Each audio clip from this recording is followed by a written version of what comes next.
I hear that, but I mean, it was just a reminder, like, raw. Even if we just repost it, do you know what I mean? We need to repost them. Yeah, that's like, that's crazy. Stuff. So much what ideas. No, so much stuff. I don't think we even uploaded all the videos. Oh, you still got more content that's not been shared. I didn't like how the videos were short. Oh, I hear that. Sure. But Hope we can rethink. season 6, episode 7. Charlamagne, are we live? Okay, quick question. Kendrick Lamar or Drake? Who won? Didn't listen to any of it. Oh, fair enough. Sorry, but I would say Kendrick Lamar. No, I'd say Kendrick Lamar based on absolutely nothing, but I haven't listened to it. Kendrick. Do you know what it is?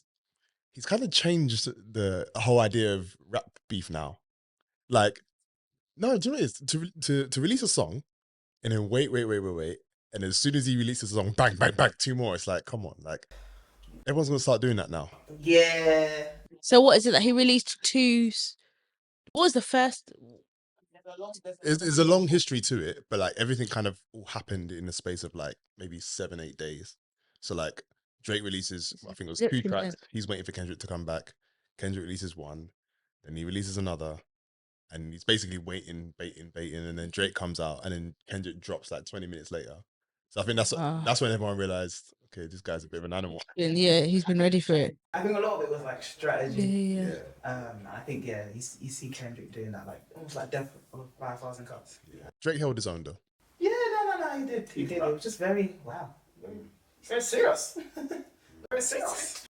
I think it started getting really personal. Like, Yeah, that's what I heard. That's when I was like, all right, yeah, Pretty much. What this was about rap. Yeah, I went to like families and stuff, security and all that stuff. But no, dude, how you been, man? How you guys been? I've been all right. I've been struggling with a chest infection over the past few days, but Oh, so that's what it was. Did they give you a diagnosis? Okay. Yeah, well, I mean, but yeah, self-diagnosed. But on Google. Yeah, basically. So I've been coughing all over the place, but yeah, thank God I'm all right. So yeah, it's been all right. It's been busy the last few weeks. Was your wife's birthday recently? Yeah, it was. Yeah, she had a good time. She had a good time. And the thing is, when it's your wife's birthday, it's basically your birthday as well. So. Oh, I never hear guys saying that. I always hear women saying that. I always hear women. What do you mean in terms of those people are visiting? Just kind of feels like your birthday. Like you're a celebrant. Yeah, the thing is, when you end up having to spend on anything, you have to console yourself something. So it's like, yeah. You just say it's my. So how you been? I'm okay. I'm alive. I'm here. Oh wow. Yeah. She said I'm breathing. What you want from me? I'm living. Present. Fair enough. What about you, Maria? I'm good, man. Just stressed, but good. Good stress. Distressed? Yeah, distressed. No, he said stressed. Yeah, I know. He said stressed. Why are you just stressed and stressed? It's like family weddings. I'm not getting married. My sister's getting married, and then You're getting married too. The period of like planning is just a lot. It's a lot. DJ and stuff. It's just a lot. Your sister's wedding? No, I'd rather not. I almost vomited. Why not? Like, hello, please. I feel like it's gonna be. I'm seen as a stressful period, but I actually didn't realize how celebratory this is and how joyful it is. I need to lean into that more. But I'm close to there because things are now being finalized, so it should be fun. But what we're talking about today, guys? Wait, where's that wedding happening? You haven't told the audience. One of the weddings is happening in Nigeria. Two family members get married? No, because the trial is in Nigeria. It's the tribe that you're going to. I thought it was the white, I don't know. I just didn't think about it. It's always going to be in the Af country as well, by the way. Not at the same time, though. Anyway, pretty much though. Day before. Fair enough. But no, what are we talking about today? Jamal Carver? Money. Why do you keep saying that? We are talking about money. So I think it was an Oxford question that was almost birthed into just let's have a conversation about money. And we are going to get onto the Oxford question, which is how does a Christian wrestle with making wise decisions about luxury goods? I think even just thinking about it, and we kind of decided that this is just very challenging for all of us. I think even for me, just Especially for you. I've mapped my life out to be the things I want to do. Salary. I want to do X, Y, Z. What's wrong with you? Just a salary. Just a salary. You got it. I was about to say how rich you are on these holidays. Well, thankfully, we're all rich, by the way. Because we're in the Western world, we're all rich, thank you.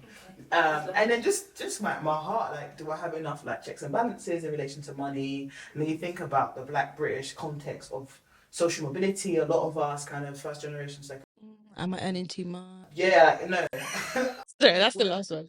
but earning more than our parents did, and we are probably going to be moving from working class into middle class. Some of us, anyway, in the next generation or so, and that is again a challenge that, like some of the decisions that people are making, parents may never have had to make those decisions. So I just thought it's a very interesting period, and I think it's going to be a very interesting conversation around how does a Christian wrestle with the idea of being rich. So the first question. Where do we start? Big question. Yeah, what are the factors that you think challenge you most about money? Like, is it the cost of living? Is it the cost of generally living in London? Is it social media? Is it kind of work and just the fact that you're not earning money? Is it provision, like having to survive, like and save and be wise? Like I think money is a very everyday issue. But yeah, like what are the things that generally have you thinking about money? Question again. I feel like it's more, for me, it's about like just how to manage it, or like, am I being responsible? That's probably the main thing. I mean, obviously we deal with money every day, like, but I think the main thing that I'm like, about is like, am I being responsible? Do I have enough money? Do I have too much? And am I not doing with what I have? Am I not doing what should be done? But actually, yeah, I kind of need more for this and that. But then if I have more, would I actually use it for this and that? Or would I just use it on like takeaways or whatever else? So yeah, I think, yeah, that's probably it for me, that question. Yeah, I can't lie. I was thinking about this on the way here, and I was just like, I said to Mary earlier, I find the topic and the commands around money in the Bible probably the hardest to not just to follow, but to want to follow. And I guess the question that I ask myself is, if someone wants to draw up my bank statements and just have a look at my bank statements for the last, I don't know, 3 or 4 months, is it obvious from my bank statements that I'm a Christian?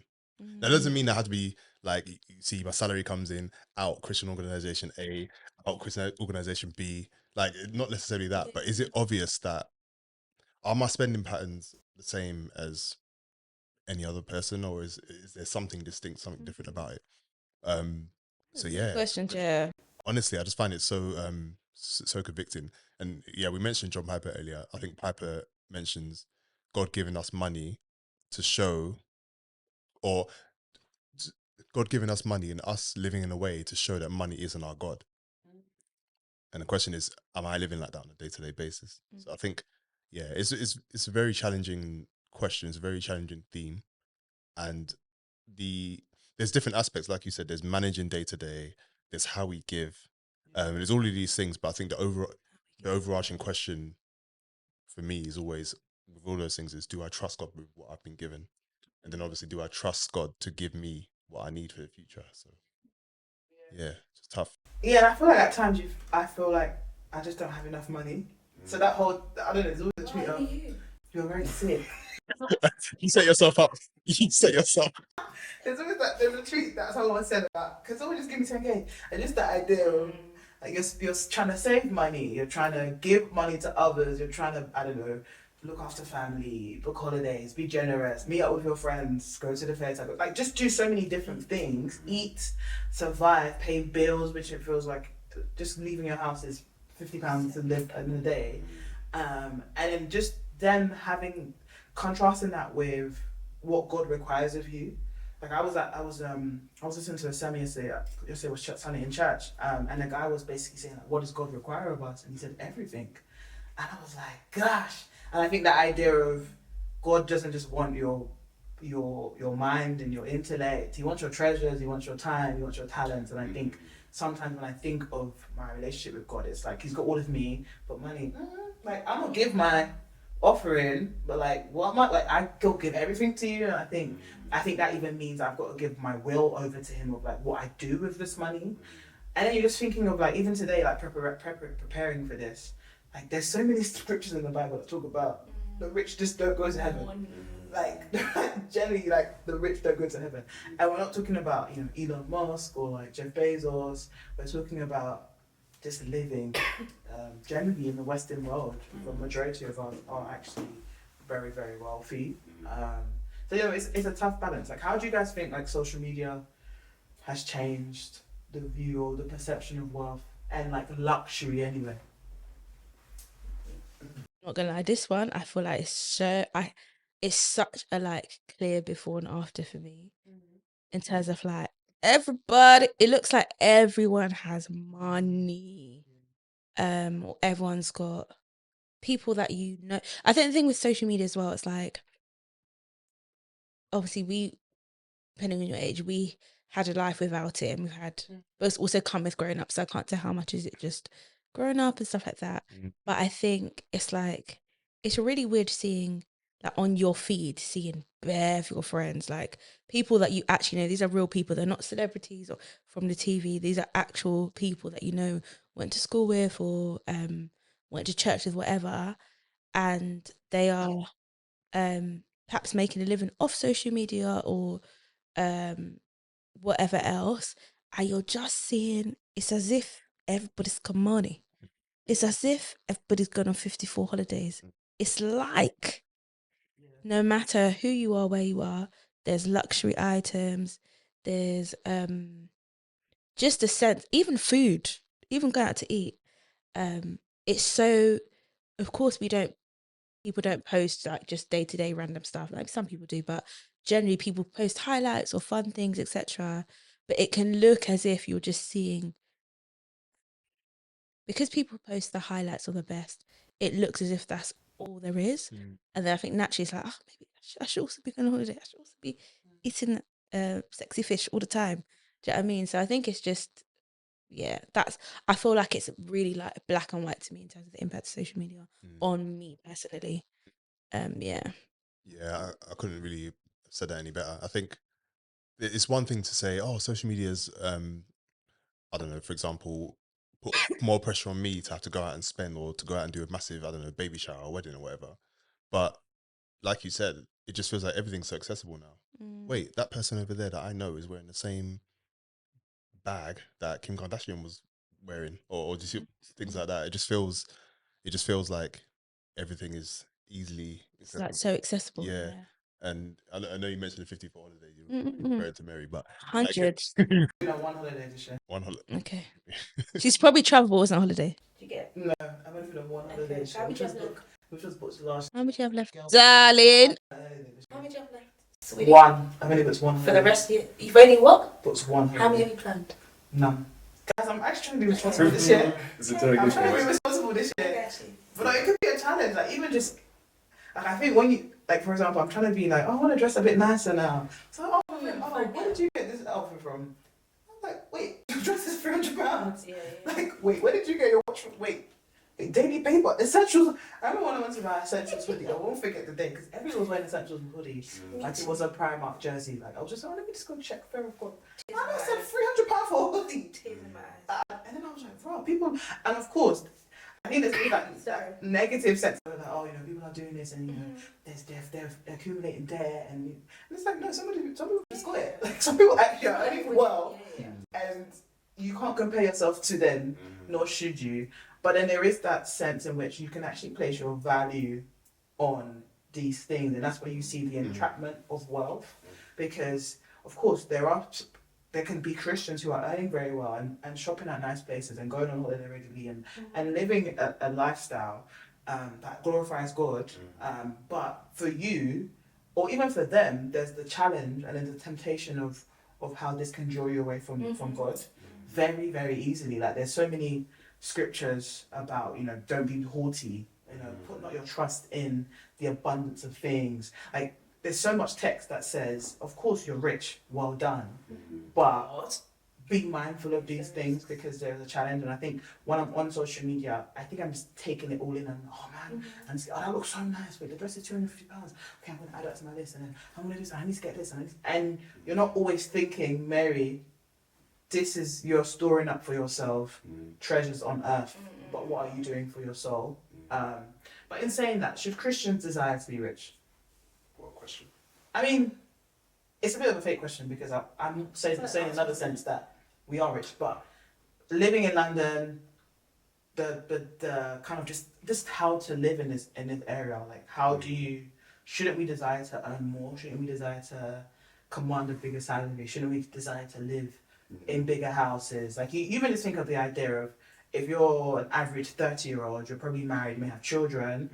If you have 2 kids, that one bed ain't cutting it anymore. Then you need to get a bigger house, and then you might need to get a bigger car. Like so, yeah. Should Christians desire to earn more money? Should they desire to have more wealth? Do you know what? When you mentioned bigger houses, you reminded me of the parable that Jesus speaks about. I think it's Luke 12, where he speaks You of. say I read the Bible. What are you doing? Said I read my word. Do you know what it is? Jesus is like, this is the guy here who got rich, and then he sat down and looked around and was like, wow, I've amassed quite a lot of wealth for myself. Do you know what I'm going to do? I'm going to tear down these barns and I'm going to build even bigger ones. And then Jesus calls him a fool, which is a bit mad, like to be called a fool. I think logically, if you think like if you're thinking to yourself, okay, cool, I live in London. London, as we know, is expensive. Inflation's been on the rise for the past, well, coming down now, but past couple of years it was a bit mad. You might think, okay, I need to make a wise decision to buy a bigger house or to buy a house. Yeah. So there are certain financial decisions that you might make that you think, okay, I need to do this because of this situation, which is I think fair enough. But in the case of that guy, he was just like, I want even more wealth, and there was no, I To no think, end. yeah, and I think Jesus was speaking to the heart behind his motivation. So he didn't say anything about the fact that he was rich in the first place. It wasn't that, oh, you shouldn't have got rich. Why'd you get rich for? It was more so. It was more like, wow, so this is what you're doing with what you have. Like, there's no good that you're trying to actually achieve with what you have. So I think, should Christians desire to be rich? I wish, I don't know. Like, if in your mind you're thinking, I want to be rich, I guess maybe you ask yourself why. Because I think deep down we all want to be rich. Like, I'm not even gonna sit here and say we don't want to be like poor. We all want comfortable. We all want a comfortable living. But I think, yeah, the biggest thing is to ask yourself why. Ask yourself what the motivation is behind that. Is it just for the sake of storing up and storing up and storing up, or is there something a little bit more deeper, um, a little bit more eternal in the sense that you are okay with earning more to give more. I think it was John Piper. I keep referring to him, but was it him that said that he earned a certain amount of money, and when he got a pay rise, he gave away that part of money and carried on. His lifestyle never changed, but his salary kept going up and up and up. I think someone else mentioned it as well. Um, but can we adopt some of those kind of attitudes in how we live? And it might be that we can't because you earn a certain amount and you're trying to keep your head above water. Fair enough, but if I think if you're in a situation where you're relatively comfortable, that's great. But the question is, yeah, what can you do with that level of comfort? Do you see what I mean? So yeah, just throwing a few things out there. I feel like it's a scary question because it's really like it's a very direct question. Like, should Christians desire to be rich? Something about it makes you jealous. Because I'm like,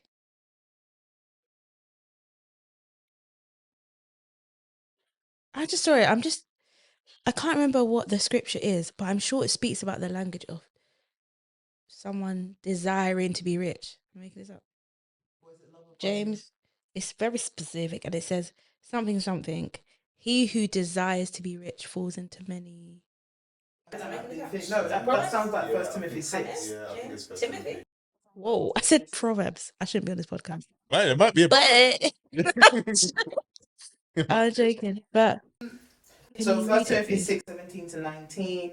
As for the rich in this present age, charge them not to be haughty, which means like prideful, not to set their hopes on the uncertainty of riches, but on God who richly provides with everything to enjoy.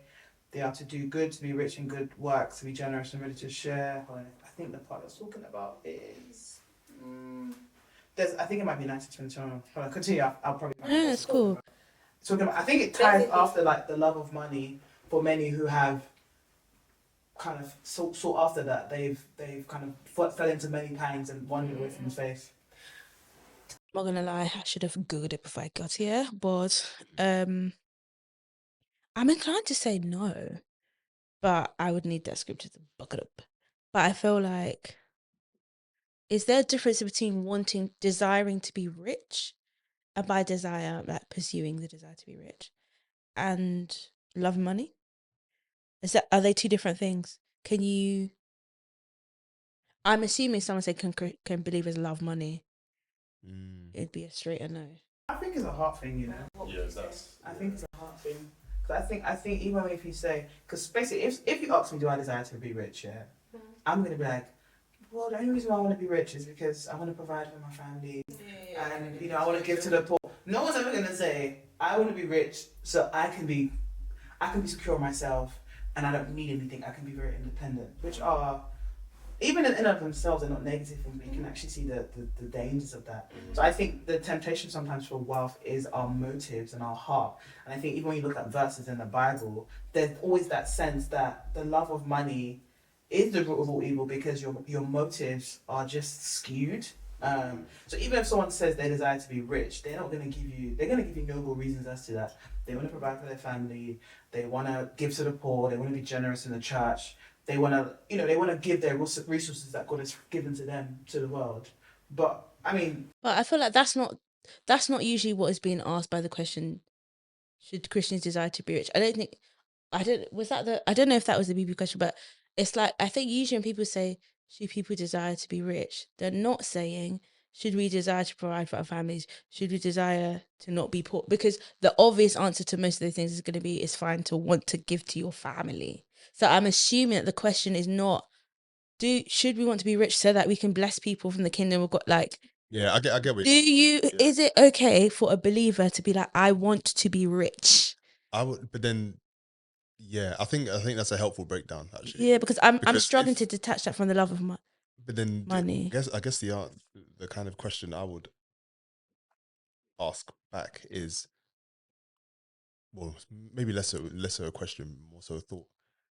Could it be that we probably shouldn't desire that because of the dangers that come with having a lot of money?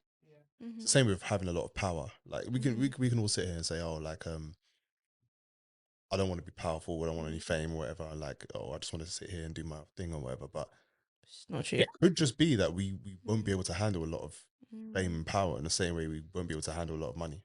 And yeah, that scripture you mentioned, I can't remember where it is, but yeah, that whoever it was, they fell away. So they were originally around, but clearly the love of money took them off course. So it could just be that. Yeah, it is a good question. Like, should Christians desire to be rich?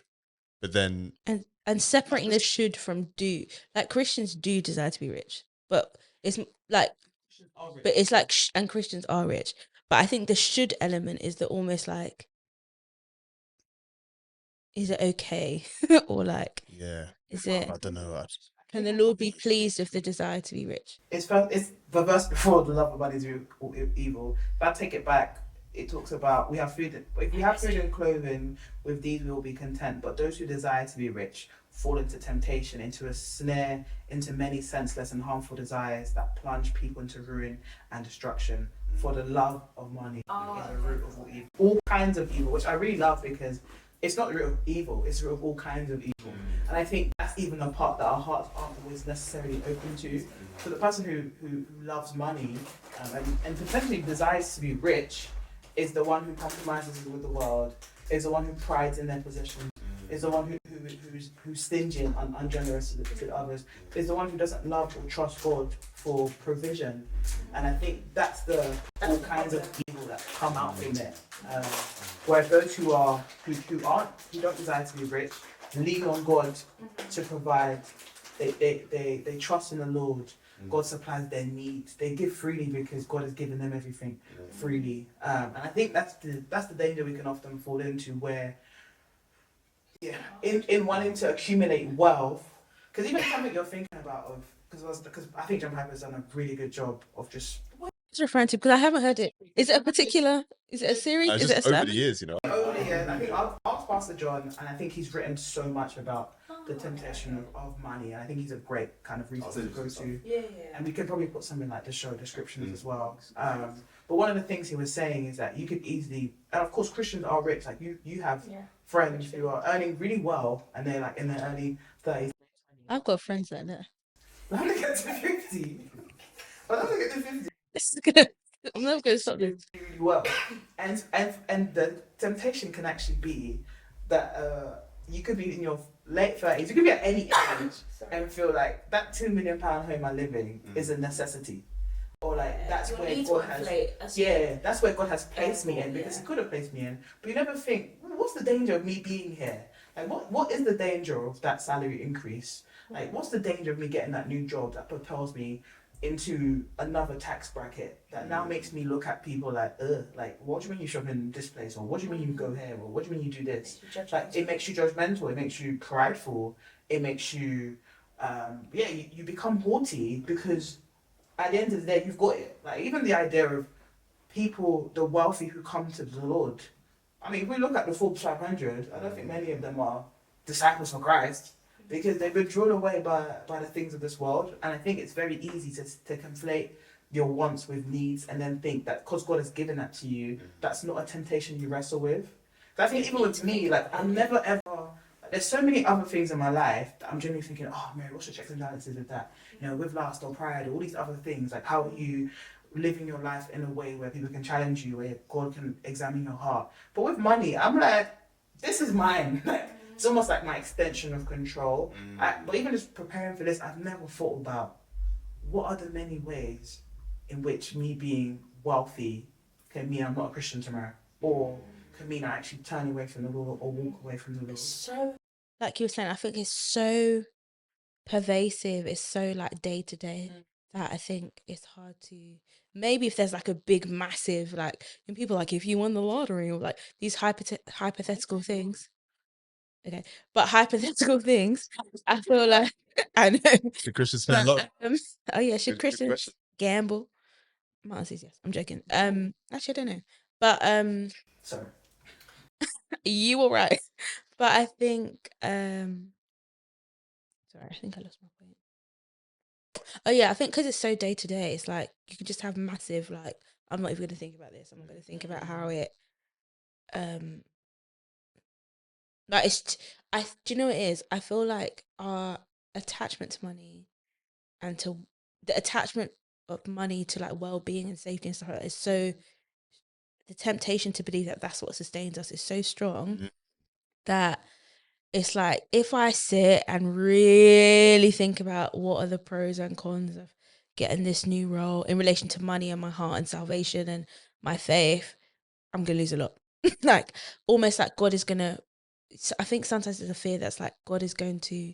If I was to really sit down and open it up and think about it, I'm gonna have to give everything away or something. Like it's almost like let's just not think about it. Let's just God understands like day to day, and of course God does understand everything. Like we can't find out that God doesn't understand or God doesn't care or whatever. But I think there's if I actually deep it, something's gonna have to change basically, and not wanting to know what that is. So kind of not thinking about it too tough. I think there's a call to action in terms of you consider that if we're all wealthy, that we have to be consistently kind of taking it to the Lord, that we won't love money. Because I think we know the temptations are there. Like those who love money are more likely to be doing something illegal with money, maybe not putting it on the taxes, or shoddy in business, or doing something that they know is questionable, but because they want the money, like, even when you tie in like the social media element of it, now they're doing fraud. Now they're doing things that are just not praiseworthy, and I think that can be a challenge for all of us. We're compromising at work, or we're lying at work, or we're saying we don't have this on our this, so we can accumulate wealth.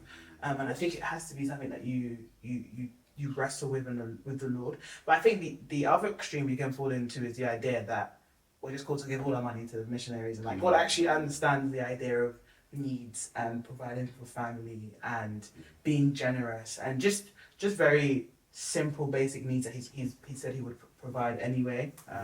But I think there is the wrestling with the heart.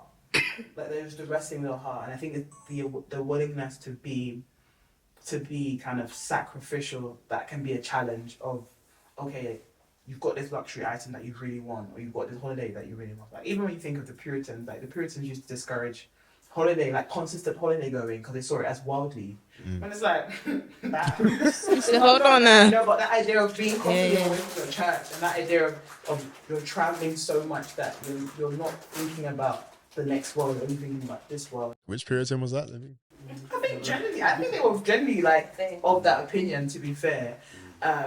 And I think that's just something that we need to really consider. Even just, I was thinking about like the association with the lowly, like those who are rich don't associate with the lowly, whereas we're called as Christians to be those who associate with all kinds of people. Like we don't just mix with the rich, like that idea of like being partial, because you know he comes into the church and he looks fresh and he looks fly and he's got. I've seen this in churches where the family that are wealthy, who are given a lot of offering, they sit at the front, or their opinion is more valued than others because you know, if that guy leaves, his offering, what? His tithe is gone? Like, what? He's got influence in the church. And I think those are the things that we need to really, I think we need to really wrestle with it. Yeah, that's a part that I'm really struggling with. I'm trying to, you know. I think James speaks a lot Okay, about that, isn't so he? Like the idea of impartiality and you know, you only associate with the rich, but okay, they're going to be gone soon. That's literally how he speaks. He's like, why are you associating? flower. Yeah, exactly. So Do you know something? Sorry, going back to the social media question. This shouldn't be funny, but I feel like a big impact as well is like when it in the topic or the context of like relationships and dating and marriage and gifts, wedding, whatever. There is, I think that I've actually experienced in real time my thoughts being shaped and changed by content and stuff that I'm seeing and having to be like, whoa, like let me compare this to scripture. Let me bring this before the Lord. I think it's definitely something that do you know, is there something about money that is so convincing in terms of, sorry, the money being a good thing is very convincing, or it's like we know that God is good and we can see that having things is a blessing. So I think it's really convincing that, or maybe it's hard to see, to like sift things out sometimes. So but I think it really impacts like dating and what is good and what is bad and what should I be looking for in a partner, and this whole like conversation that's on the TL every day. If someone earns this much, all of that, but it actually impacts how you think. Like it literally is like it impacts how you make decisions. And I think it's good to have information. It's good to cipher things. It's good to know what you want. It's good to be honest with yourself about your desires and bring before the Lord. I've had to bring things before the Lord that I was like really defending, and then I was like, I think this is wrong. Like, I think I actually drew this out of Twitter. I can't think like you can joke about, you can do it, but I can't actually genuinely like be thinking this particular way. Or I was having a conversation with a friend. So I move on after this, but it was so funny because it's like the content we were consuming at the time was so much in terms of like this is how much someone should earn, or da da da da da da, that um she was in a relationship and she started to question like if her partner was, what's the word, was mistreating her because he wasn't doing the things that she saw on social media. Now if you had spoken to us 3 years ago, it'd be like we'd never think like that's the dumbest thing I've ever heard. But I can't explain it, but it was just like these actual thoughts of questioning a very happy, peaceful relationship. But then because of what you're watching, you're starting to be like, I deserve better. Or like it's actually changing your experience of relationship because of social media, because of content. It's content about money and what it means and what should be there. And like if you respect yourself, you wouldn't go for like it's not, it's about what what we think money means and the stuff that we attach to it and how it's attached to value, that I think is so scary. And it's too much influence. We're so influenced by it. you're essentially saying you almost pretty much had a worldview changed Like very just because literally. of Twitter, Instagram, and without those apps, you would have had the worldview you would have had before. Yeah, so like You I have to can unlearn actually those things all over draw again. like I can use a ruler to draw a line between the content I've seen and the thoughts that I've had, all the opinions that have changed. But yeah, obviously God just, I'm still tussling with it, but at least I'm seeing like, whoa, Zoe, like you've actually changed. I never call myself Zoe, that's never happening again. But yeah. How do you guys think generosity the Bible's kind of cool about Christians being generous? You should have a Especially guest with on the our pod. world. So yeah, me and Zoe have a mutual friend, yeah, and He's really going for it right now. he's just loving generous. Like he's genuinely trying to create a culture of being generous. And he made one point that was really challenging to me about he was asking. He wanted. There was someone in the church who was struggling with just life, and he wanted to kind of get the brethren to kind of contribute to that. And he said that they would reach out to someone and they didn't have any money, kind of thing. But it wasn't because they didn't have money, but more that it was that time in the month where they spent, paid all their bills, paid all their dependable income, everything is just gone. And he was like, but there's a call of actually factoring in the desire to be generous, which means you should actually create concessions to be generous. So almost having like a generosity pot. Like, so for example, all of us may have like an emergency pot. That was just spilling peanuts in the studio. Just tearing the packet, throw it off. I was trying so hard to ignore it. The mic's not picking it up. But yeah, and even that idea of like, some of us have emergency savings. Like, if some of us lost our job, we might be able to survive for 6-9 months, whatever. Some people even talk about, husband, like married people, not me. Some people even talk about, if you have a family, for example, you should have 6 to 12 months. I was ready today, 6 to 12 months emergency savings in a high yield percentage income, whatever. Louis can speak to that because he's actually the money man. Oh yeah, right. But you don't see about me. He gives investment advice, but anyway. Hey, advance on who?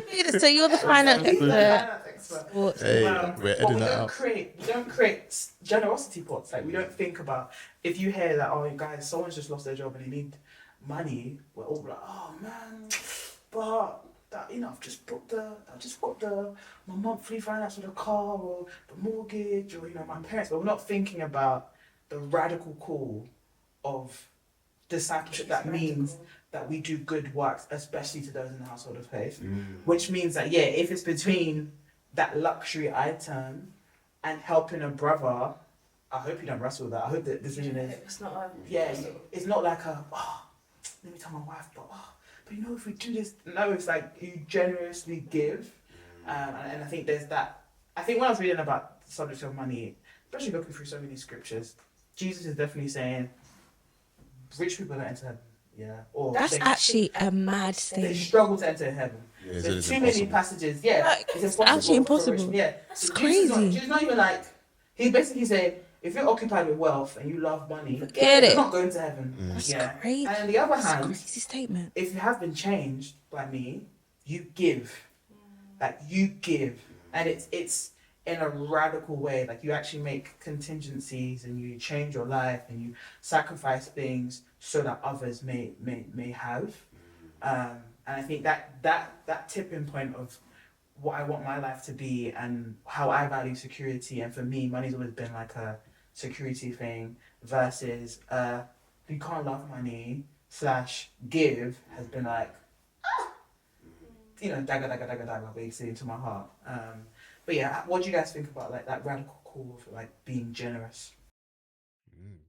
Yeah, well, you just got me thinking about our church. I remember around the time of COVID where we set up what we called a hardship fund, and also people that were obviously struggling because obviously they're losing their jobs, etc., etc.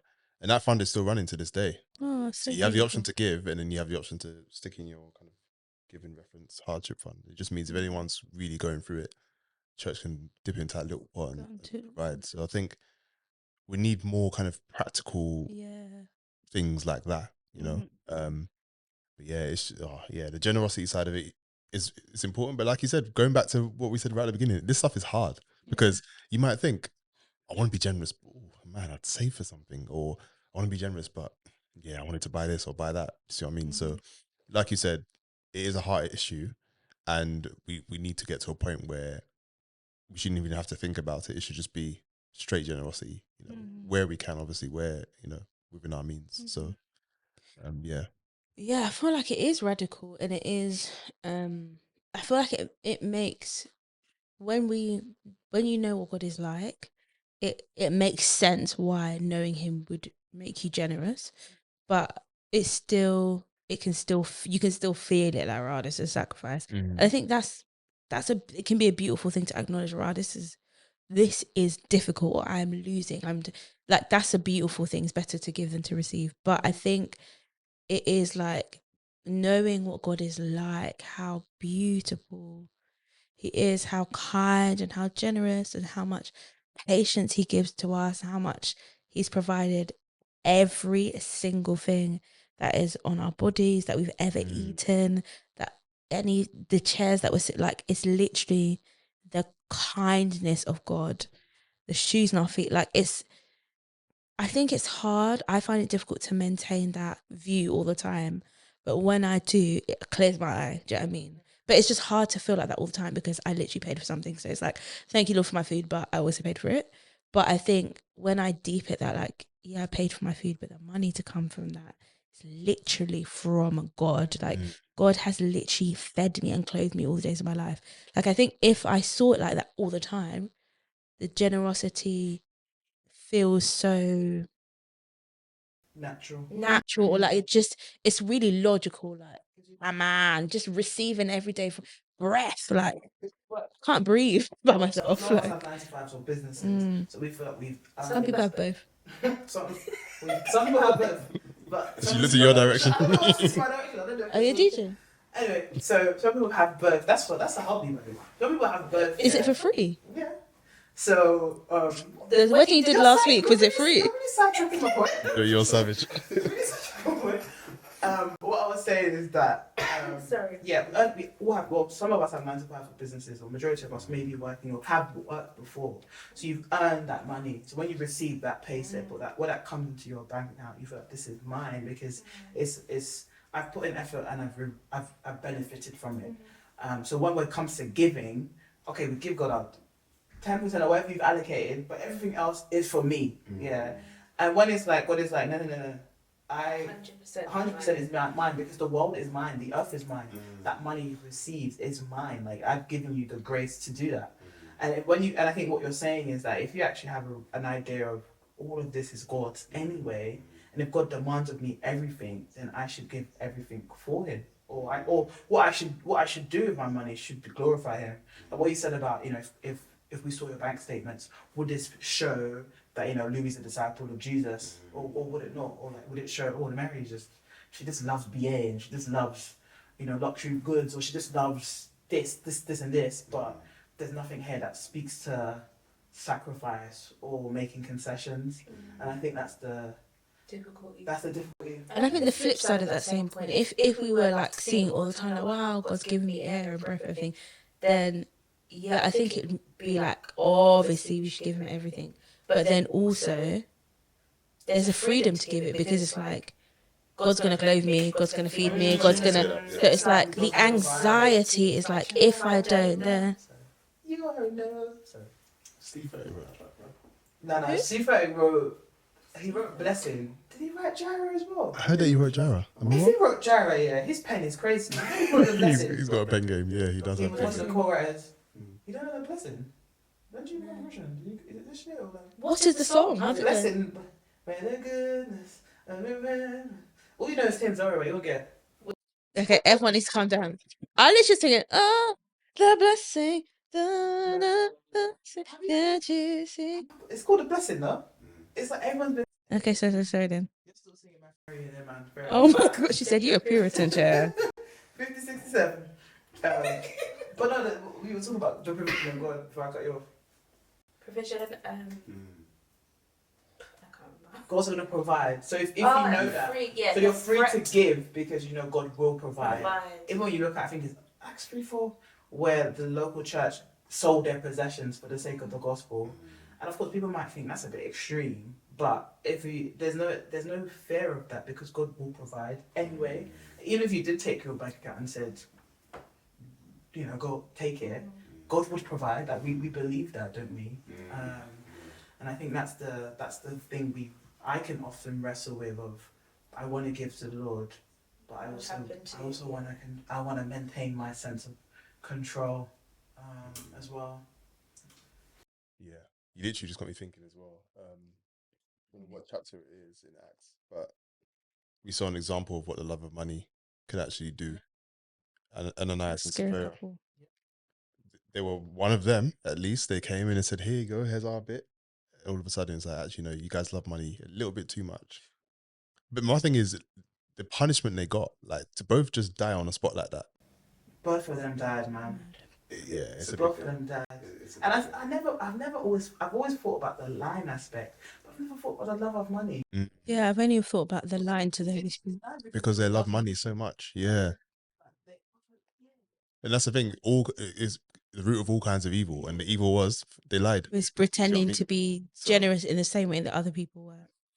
And it's interesting because the apostle was like, but it's actually, in one sense, it's your money to do what you wanted to do with it. Why did you lie? Yeah. Like, and that's scary because that's like, you know, brother Ananias, sister Sapphira coming in. brother and sis, and Is you're it carrying when- about. I think it's when he said, I don't know if is it Paul when he says, or Peter when he says, your husband's lying here.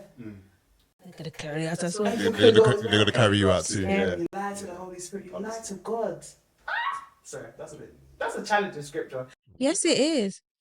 As is Jesus saying, "No rich man enter heaven." Yeah. That's a crazy statement. We think of like the kind of the greedy aspect of it. Like you think of like Elon Musk, you think of the like billionaires. Like A lot of- extremely rich. a I mean, lot of riches times we is think like of- relative. It is relative, and a lot of times people even think of the rich as those who become rich by like shoddy gains. So people who maybe you might think of people who have like slave labor or child labor, and that's how they've profited. But I don't think Jesus is making the distinctions. I just think it's anyone who really desires to be rich and is rich in terms of you just have a lot of money. Like that temptation is enough in and of itself, and it's mad. It is mad. But do we actually want to cover the Oxbb question, which was how does a Christian wrestle with making wise decisions about luxury goods? It's a really good question. First of all, I think it's good that the Christian would wrestle with these kind of decisions, because I think it's easy to just think, okay, I'm going to struggle between do I buy this or do I not buy this? But the fact that you're thinking about it is a good thing. It stops you from, I'm thinking of 1 Corinthians 10, the idea of like, don't think that this is easy. Well, 1 Corinthians 10, so it's talking about the idea of temptation and saying that if you think that you're that it's easy enough for you to overcome this temptation, don't think that you're that guy, because you're not. You will fall. And it's mainly talking about sexual temptation, but I think you can also apply it to money as well. So I think, yeah, the fact that you are wrestling with making decisions over money is a good thing. How you do that, which is the actual question, yeah, pray. I would say definitely pray and ask God for wisdom, and ask other people as well. You know, ask people around you. And I guess it depends what those wise decisions are concerning. Is it like, do I buy this or do I buy that, or is it, do I move here? Do I stay here? Like, I guess it's, yeah. But yeah, I would say pray for wisdom. And James chapter 5 says that God will give wisdom like generously to those who ask. So yeah. What about you, Zoe? How would you counsel someone who was going to buy an expensive bag or expensive watch? I don't actually know my answer. I'm not talking about £100. Some people might think, I'm talking about Like 3-4K. I'm talking about racks. They're about to purchase it, and you think, oh, and I've got friends who have put through these decisions. Me too. It's not me. I have nothing in my heart. There's nothing. I didn't say it was you. 4K. I didn't say it was you. Why are you getting anxious? No, yeah. I'm joking. Praise God. She had to think about it. She actually did. You know what I'm misrepresenting me. This whole day, you're gonna get started. Hey, this level of pocket. But I think,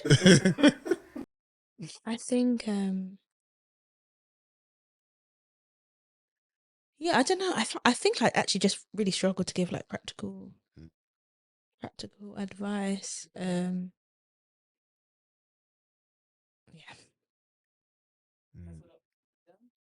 Yeah, I don't know. I think I can be. I think I can be judgmental when it comes to how people spend their money, and therefore it's not something that's well thought out, or I can't always trust the advice I give because I've already made a judgment about it. Does that make sense? So I think. Do you know what? I'm really glad you said that, because even me thinking about like if I was to give someone advice, have you seen the Kanye West meme where he's like giving advice and he's like this? That basically I'm giving advice, but hey, don't take it from me.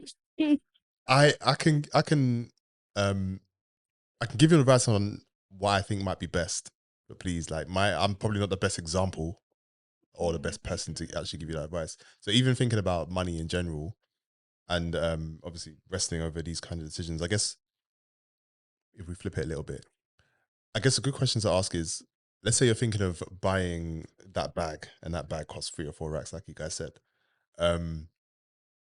Do I enjoy scrolling, like whether it's a socials or scrolling like whatever shop you want to scroll, more than I do reading the Bible? And I know it sounds a bit weird, but if you're getting to a point where it's like, I want to read the Bible, but I'd rather search for bags, and you haven't read the Bible all day or all week, then there might be a sign that you should probably not buy that bag, at least for a period of time. Um, I know that might sound like a bit of a weird barometer, but I think it's good to think that way, because ultimately it's a heart issue. It's like what you're setting your heart on. What is your treasure? Um, if you'd rather not read your Bible, or you'd rather not spend time in prayer, um, or you'd rather not give to church, or tithe in any kind of way, because you want to buy something expensive, it's probably a sign that you shouldn't. And this is the Kanye West meme saying, "Hey, don't listen to me. I'm not the perfect barometer," but yeah." Yeah, it was a question I saw, and it was very interesting because I didn't buy something recently that's very expensive, but it's more expensive than I usually buy things for, and I thought, should I buy this? And then I spoke to my friend who's trying to buy something that's way more expensive than that, and I thought, wow, so we'll kind of go back and talking about it. And I think I found an article where, I mean, John Piper again, about like what luxuries in my life are sinful. I'm going to listen to John Piper. I think there's multiple others, but he's a go-to. Really and he made a few points, but I think the 2 points that really stuck out to me is, in buying that luxury item, what does it communicate? So in terms of, the idea of like not loving the world, or the pride of life, like priding yourself in possessions. So when you purchase that bag, what are you communicating to the world? And that's a hard thing, isn't it? Like if you're purchasing that LV bag, or you're purchasing that expensive watch because you want to be seen as having it, I'm that girl, or I'm that guy, they're flashing, I'm flashing. That may be something for you to actually consider, if that's godly. Is that a godly aspiration to have? Is that something you necessarily need? Could you go without it? Again, I think Piper makes this point about like things are beautiful. So when you hang a painting on your wall, you don't need it. Like when you have flowers in your room, like you don't need it, but it's beautiful. So in the same way, you might want to purchase a bag or a watch that's expensive because it's beautiful and it reflects that. Kind of similar to a husband purchasing like a very expensive ring for his wife. Like no one ever says, "No, it's worldly. Buy your wife a Haribo ring." Like no, you purchase an expensive watch or a ring for your wife because she's worth it. Like you want to adorn her essentially.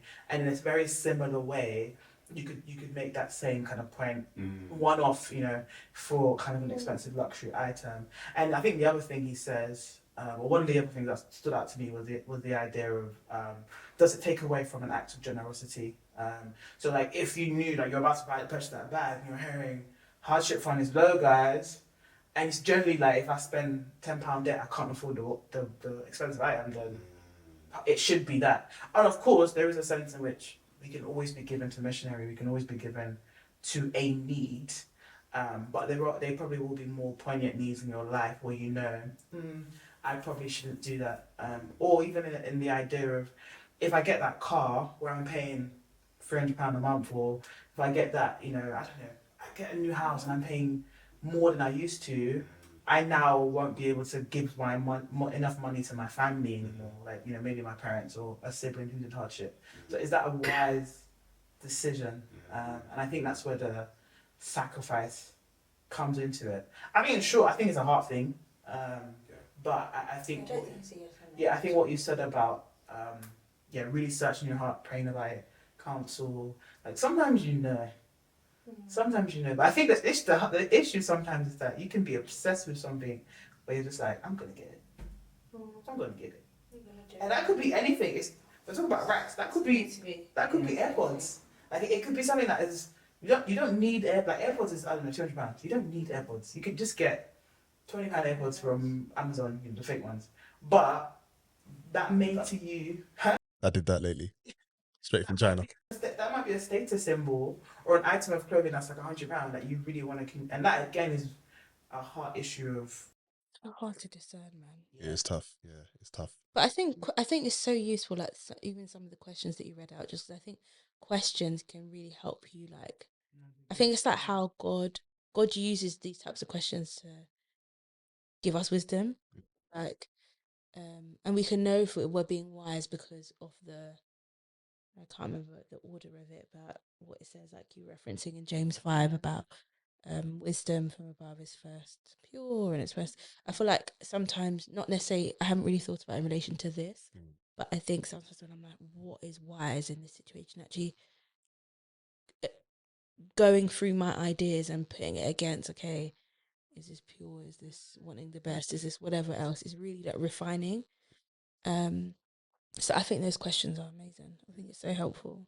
And And thank God for sorry. no. Okay. No, I'm gonna say thank God for that. Thank God for the fact that He keeps us thinking and probing over these things, all whilst providing for us every single day, regardless. Like Anyway, He says He's gonna He says keep your life free from the love of money.